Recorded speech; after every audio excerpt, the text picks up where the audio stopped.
Good morning, friends. Welcome back to Rose Tarot and Astrology. I am your host, Mel Rose, and today is Wednesday, November 13, 2024. Thank you so much for being here.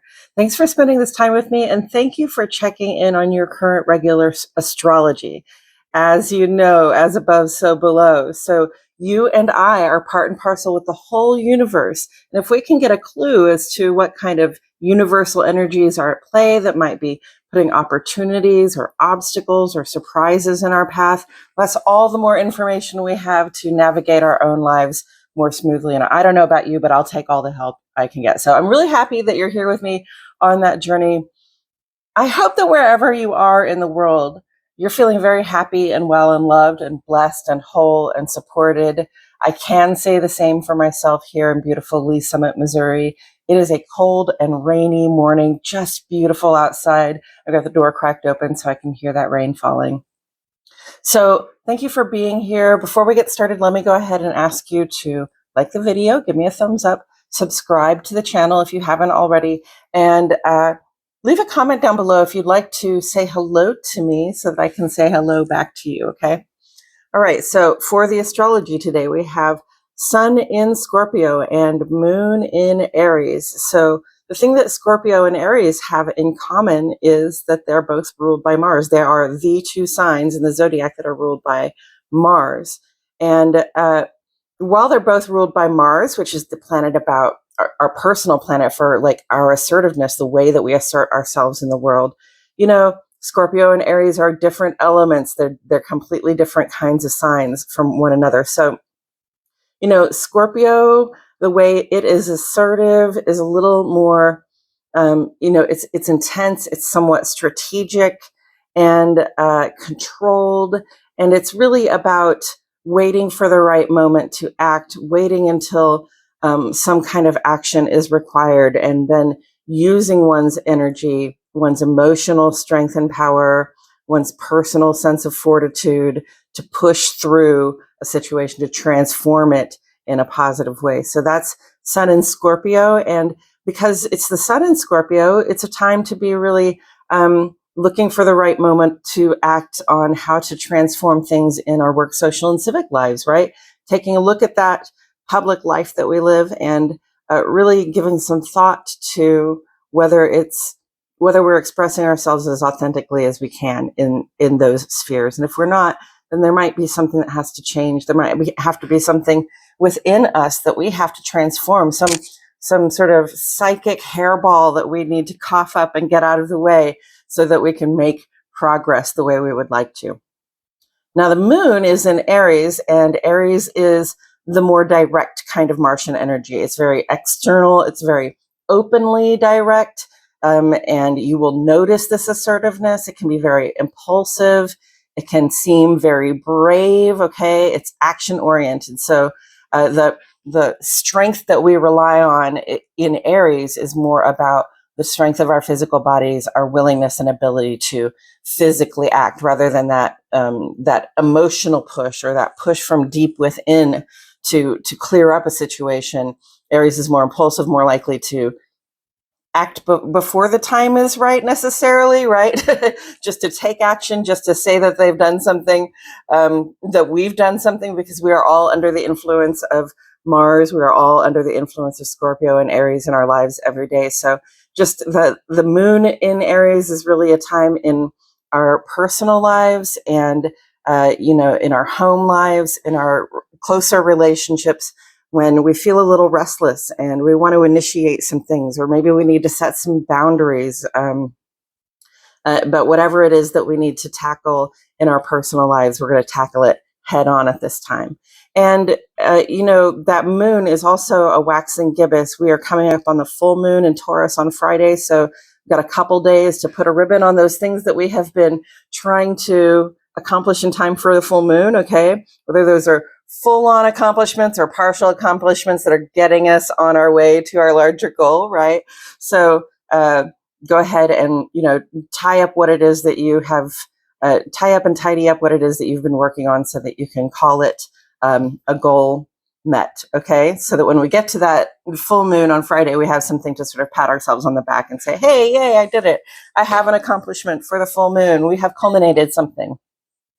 So that's what's going on with the sun and moon. We are very much under Mars's influence. So, we might be feeling assertive in different ways. We might be feeling our strength and our liveliness and our desire to push forward, rather, either in a really direct and open and obvious way, or in an indirect and strategic and more like behind the scenes negotiating way. Either way, if you're feeling assertive and if you want to make progress on something, today is a good day to be doing it. Now, Mars is in Leo, and Mars is about individuality in Leo. It's about, how am I going to shine? How am I going to bring the best? With my actions, how am I going to show myself being my best? How am I going to show people what I have to give, what I have to share, and how good it is, how brilliant I am, right? So Mars and Leo being ruled by the sun, they get along very well, but it's very individualistic kind of vibration. And while that's going on, Mars will be in Leo for a little while, but it's about to go retrograde. So we are in Mars's retrograde shadow, which means, we might be having a little challenge with those assertive tendencies that we have. We might be, feeling a little unmotivated, or we might be feeling just frustrated about, being motivated but not seeing a way to take action. Okay, so again, that takes a little more strategery. It takes a little more strategy, and it takes a little more thought, and like sort of waiting for the right moment to push, which is Sun in Scorpio. And what is more is that Mars in Leo in its retrograde shadow is still opposing Pluto. Now, it's not an exact opposition. It's going to, this is one of those things that's going to sort of fade in and out on us as Mars is about to go retrograde. So it's going to pass back over the same point a couple of times. But Mars opposite Pluto gives us a sort of tension of assertiveness, of even possible aggression and violence. And if you just watch the news, you can see how Pluto in Capricorn, the transformation of institutions and material structures for support, is being just sort of blown up and turned inside out in a lot of places. It's a little bit distressing to see, but that is one of the sort of underlying vibrations of what we're dealing here. Now, Mars has moved on into Leo, so it is more about individuality, whereas when it was in Cancer, it was more about our personal sense of security. Now it's about individuality, and that's in opposition to Pluto, which is about change coming to authority and changes coming from and through authority. Pluto's going to move on into Aquarius this month, finally, forever, as far as we're concerned. Okay, it won't go back to Capricorn for over 200 years. So when we get to Pluto in Aquarius, that's going to be less about authoritative change coming to and through authority, and it's going to be more about change coming to and through the collective, and how we develop systems that spell out and add up to the betterment, the uplift of everybody. So that's a much more optimistic thing, but we will still have Mars in opposition to Pluto when that happens for a month or so. So there's still sort of an attention there. And at that point, it's going to be between individuality, my personal sense of my own grandeur, my own greatness, and how I want to show it to the world, right? And the need for changes and transformation to come to and through the collective of people. So the need for us to be part of the collective and collaborate with others, while shining as our individual selves. Okay, those things are going to be in a tension of opposites. So just be aware of that. Also today, the other underlying theme I would say that we have going on right next to that Mars opposite Pluto, that's bringing about all this assertiveness and violence and sort of turning things inside out in the world. We have Jupiter and in a sextile with Chiron over here going, that's going to be going on and off through next June, saying, hey, stuff is hard, stuff looks bad, but there is hope, there is optimism for healing, for being able to solve our problems as a collective, as a society. Jupiter, the sextile is cooperative. Chiron is about that healing that we seek, that problem solving that we seek. And Jupiter just wants to see us participate in our healing, wants us to show up for the desire to solve the problems. And if we show up, then good fortune will come our way. We will get a little bit of grace, a little ease, a little bump, like, yes, you're doing it. You're doing the thing that you need to do. So participate in your healing, participate in the collaborations that hopefully will help us solve our collective problems, heal our collective wounds, and see a good result from that. And so those are our two underlying sort of vibrations. One is very assertive and change oriented and even bringing about aggression and violence in the world. And the other is, it's not really quite passive, but it's more like just participate in this desire to solve problems, participate in the side of conflict where we want to find solutions and we want to heal the wounds. And if you participate, then things will get better. Things will get brighter for us. Okay.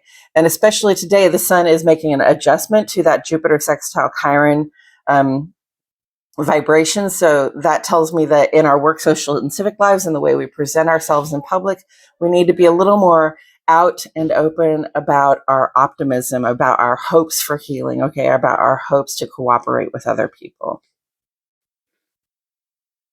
And we have a couple of minor things still ongoing right now. Venus is square to Neptune. Mercury is square to Saturn. Venus and Mercury are personal planets, and Neptune and Saturn are more outer transpersonal planets. But basically it says, we're not seeing a way to receive the things that we would like to receive. We're not seeing clearly maybe what we want, what we desire to get from a situation. We're not finding clearly the way to pull in the things that we need and desire. And then Mercury square to Saturn is telling me also we're not able to speak clearly about what we want, or we're limited in our ability to express ourselves in some way. So, maybe getting over some language obstacles, maybe just getting over some obstacles to planning and collaborating with other people, and also, being a little mystified as to what it is that we want to get from the situation. It's a little foggy in our ability to plan for what we'd like to receive right now. So, give yourself some grace. If you're finding frustration right now, give yourself a little bit of grace. There are a couple of squares out there that are working on us in terms of what we can perceive and how we can make practical progress. Tomorrow, Venus is going to be in an adjustment to Mars and Leo, and Venus is in Sagittarius. So that's not correct. And we have a couple of minor things still ongoing right now. Venus is square to Neptune. Mercury is square to Saturn. Venus and Mercury are personal planets, and Neptune and Saturn are more outer transpersonal planets. But basically it says, we're not seeing a way to receive the things that we would like to receive. We're not seeing clearly maybe what we want, what we desire to get from a situation. We're not finding clearly the way to pull in the things that we need and desire. And then Mercury square to Saturn is telling me also we're not able to speak clearly about what we want, or we're limited in our ability to express ourselves in some way. So, maybe getting over some language obstacles, maybe just getting over some obstacles to planning and collaborating with other people, and also, being a little mystified as to what it is that we want to get from the situation. It's a little foggy in our ability to plan for what we'd like to receive right now. So, give yourself some grace. If you're finding frustration right now, give yourself a little bit of grace. There are a couple of squares out there that are working on us in terms of what we can perceive and how we can make practical progress. And the thing about squares is, to me, they always say, are you going to let that stop you? Okay, so when you feel those obstacles arise, when you notice that you're having a hard time, perceiving what you want, or how to go about getting it, or how to go about saying it or planning for it, just understand that the question is, are you going to let that stop you? And with the sun in Scorpio, we have this power of strategy on our side. I'm going to say that word strategy again. So we have that power of strategy on our side, so it's okay. We can actually just pull back and take a closer look at things and really get a sense of what we want and move forward from there, okay?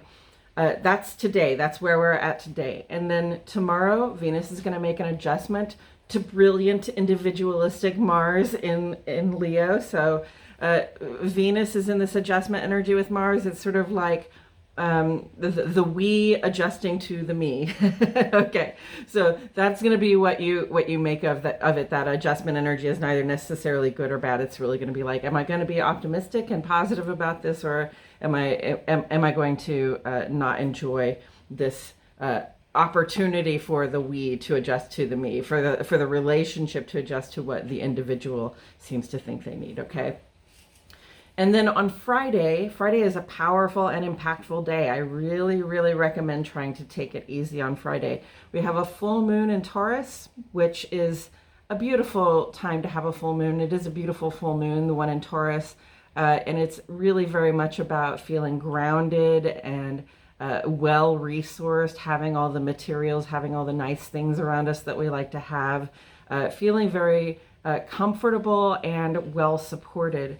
But that full moon, that comforted, well-supported full moon, is going to be conjunct, combined under pressure, basically, with the planet Uranus in Taurus. And Uranus has been in Taurus for years, just sort of shaking up our relationship to that sense of security we get from having the things that we love, that make us feel comfortable and grounded. So that's what Uranus is bound to do this Friday, with the full moon being conjunct to it. Again, it's a neither positive nor negative energy. It's kind of what you make of it, but expect a surprise. Expect some changes to the plan. Expect to have to make some adjustments, okay? This might involve some sort of upgrades, which moon in Taurus is going to love, like upgrades, especially at home, in terms of our technology or just the nice things that we like to have. But Uranus just brings about surprises and changes where we might not have expected them. So, be prepared for that.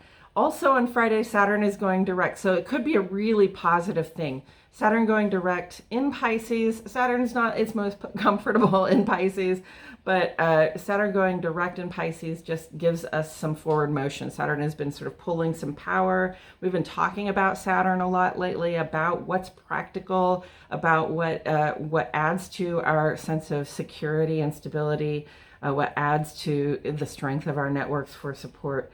And now Saturn is going direct, so we can stop reflecting on that so much and start relying on the things that we do rely on for support, on those structures and networks for support, and using the foundation that we have as a jumping off point to move forward, especially on those things that add again to our sense of stability.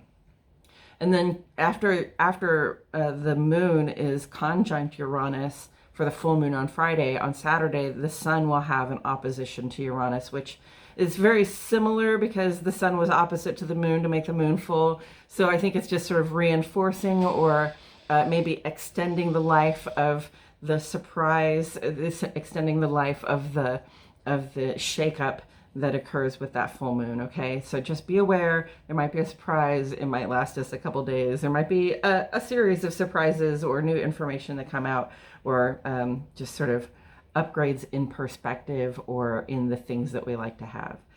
And then, next week, the sun's going to trine Neptune. That's very positive energy. Mercury's going to trine Chiron. That's a very positive energy. And Pluto moves on into Aquarius. Yay, for the final time. And I know I've already mentioned that, but it's really going to be about change coming to and through the collective rather than to and through authority and structures for support. Our structures for support are going to change because the way we think about support is going to change, and we're going to want to see the support and uplift of all people when and where we can. So that's the era we are moving into. And it's sort of the beginning of a larger context of change that we're going through over the next couple of years, where Pluto's moving into Aquarius and Taurus is going to move on into Gemini, and Saturn and Neptune are both going to move on into Aries. So where we've been in these very sort of yin, almost kind of passive water and earth signs with those outer planets, in pretty much, time-wise, the blink of an eye over the course of a year and a half or 2 years, those water and earth sort of collective impulses are going to move over into more yang, more assertive, more, what do I want to say?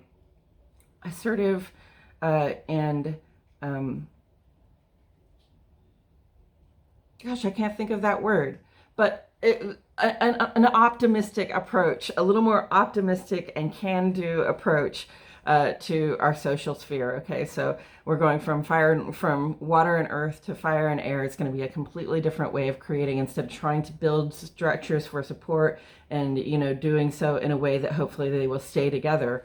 We're going to be using action to create. We're going to using our passion and our actions to create experiences, and those structures for support are going to be more widespread and available to everybody. So that is bigger context. That's over the next couple of years. We're moving out of an old way of doing things, a more passive way of doing things, a more growth, like cultivation and growth oriented way of doing things, into a more passion and action way of doing things, where we use our words and our actions more than we worry about building our networks for support. So that's going to be an interesting time. We will be building our networks for support, but just in a different way, by showing up, by being active, by acting on what fires our soul. So I'm looking forward to the shift, and I hope that you are too. And so that is basically the astrology for the coming week. Thank you so much for joining me today.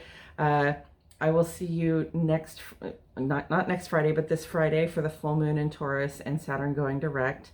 And we'll talk again about that full moon being conjunct to Uranus and Saturn, and get a little more detailed about what happens when Saturn goes direct, and talk about the weekend and the coming week on Friday. Okay, so thank you for being here. I appreciate you so much for getting this far, and I will see you all in the next video.